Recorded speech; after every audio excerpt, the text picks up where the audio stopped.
Senhor esteja convosco. Ele está no meio de nós. Proclamação do Evangelho de Jesus Cristo segundo São Lucas. Glória a vós, Senhor. Naquele tempo, enquanto Jesus falava, um fariseu convidou-o para jantar com ele. Jesus entrou e pôs-se à mesa.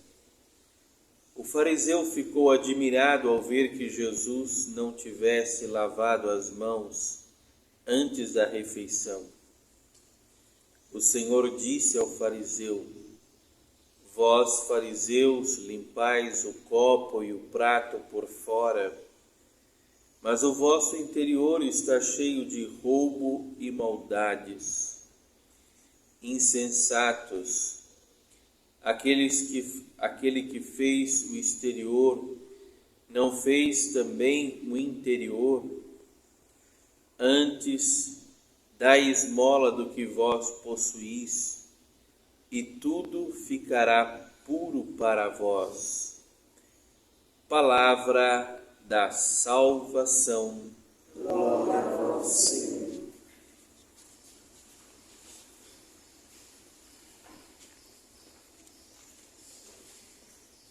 Hoje aparece no Evangelho Jesus mostrando que a verdadeira pureza ela vai além de toda exterioridade, de todo comportamento exterior e de toda tentação de mostrar pelo exterior aquilo que acontece no interior, ou talvez aquilo que não aconteça no interior. Porque, é claro, uma coisa são costumes, uma tradição de lavar a mão, como aqui a gente vê. Porém, Jesus percebia que era preciso ir mais profundo no ensinamento a respeito de algumas tradições, sair da casca da tradição para mostrar que não é aquilo que é exterior que mancha o homem, mas aquilo que começa dentro do espírito do homem, dentro do coração, dentro da alma. Por isso, queridos, quando nós vamos olhar todos os pecados, ou quando nós vamos ver os pecados capitais, por exemplo, são pecados que se iniciam com uma decisão da alma. É a alma que se decide, é a alma que se inclina. E quanto mais o pecado for premeditado, pensado, arquitetado, quanto mais é destrutivo esse pecado para a própria alma. E Jesus termina dizendo: dai esmola do que vós possuís, e tudo ficará puro para vós. Ou seja, se desprenda daquilo que de fato prende ou torna impuro o teu coração. E às vezes Jesus sabia que a cobiça exagerada, o apego exagerado às coisas mancham mais a vida do que simplesmente o fato da pessoa comer como ele o fez sem lavar as mãos. Mas nos lembremos, irmãos, que todo ato de Jesus, toda a atitude de Jesus é para provocar alguma coisa e é para deixar o ensinamento. Não tenho dúvidas aqui que Jesus fez isso até propositalmente, para ver a reação daquele homem, daquele fariseu, e a partir daí encontrar uma brecha para trazer um outro ensinamento que para ele seria importante como um ensinamento de dar esmola, de ser desprendido dos seus próprios bens, da sua falsa segurança nas coisas. E como às vezes as coisas tentam trazer a nós uma falsa segurança. Não que a gente não tenha que ter o básico necessário, o que é preciso. Não que o dinheiro ou algum valor que a gente tenha não possa proporcionar uma certa segurança, mas não é a segurança. Não é a segurança. Quantas pessoas a gente tem notícia que tinham muito dinheiro, mas que quando apareceu um câncer maligno não teve como lutar contra aquilo. Ou até tentou lutar, mas devido à malignidade da doença, todo aquele dinheiro amontoado não foi capaz de fazer o tratamento adequado àquela enfermidade. Um acidente imprevisto. Então a nossa verdadeira segurança está no nome do Senhor que fez o céu e a terra. E foi essa segurança que habitava no coração do mártir que hoje nós estamos celebrando, Santo Inácio de Antioquia, que foi bispo num momento muito difícil da igreja, que a igreja era perseguida. E como ele era um bispo com uma pregação muito poderosa e com uma vida muito santa e inquebrantável nas suas determinações, não se dobrava diante do império que fazia ou tentava fazer com que ele recuasse, abandonasse a fé.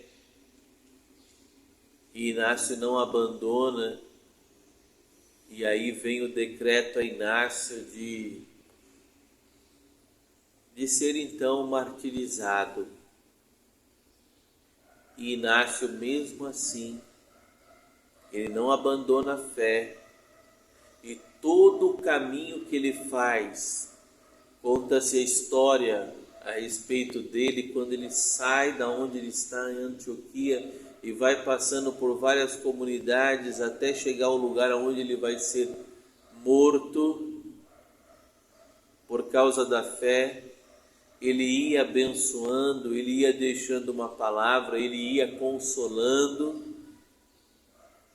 ele ia mostrando que a fé dele lhe dava mais segurança para viver e morrer do que simplesmente negar a Cristo e ter uma experiência, uma segurança momentânea que depois terminaria em morte também,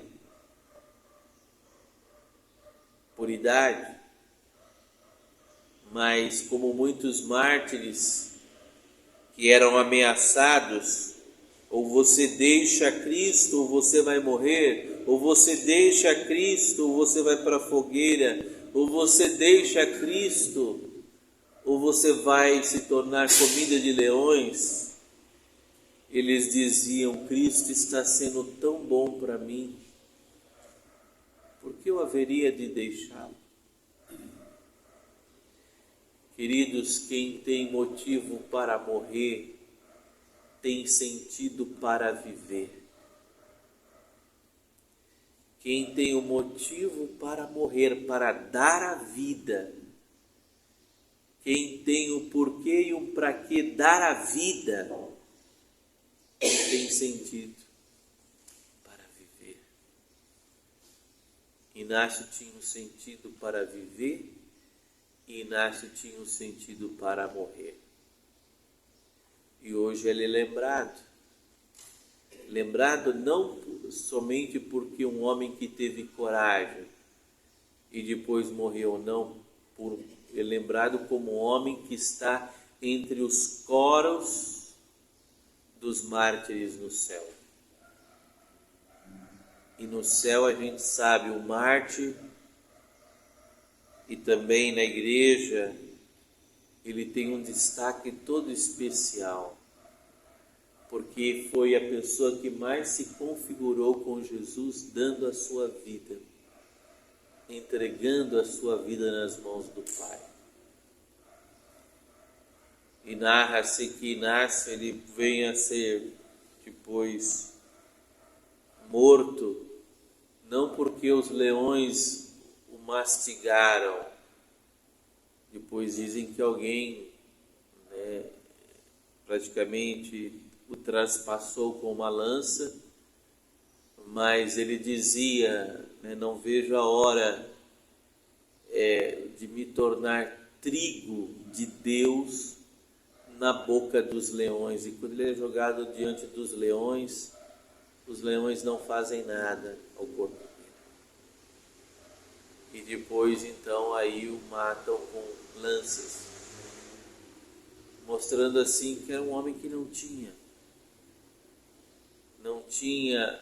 medo da morte corporal, porque sabia que espiritualmente ele estava vivo. Espiritualmente, ninguém poderia tirar aquela vida de Deus que estava dentro dele. Essa vida de Deus, queridos, que nós devemos buscar. É essa vida de Deus que nós devemos almejar. O único que pode abandonar essa vida de Deus somos nós mesmos. O único que pode deixar essa vida da graça, e na graça somos nós mesmos. E Teresa diz que Santa Teresa, uma alma sem essa graça, uma alma sem a oração, é uma alma paralítica.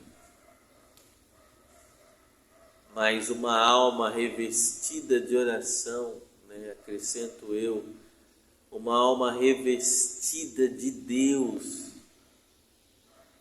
é uma alma treinada até mesmo para enfrentar a morte.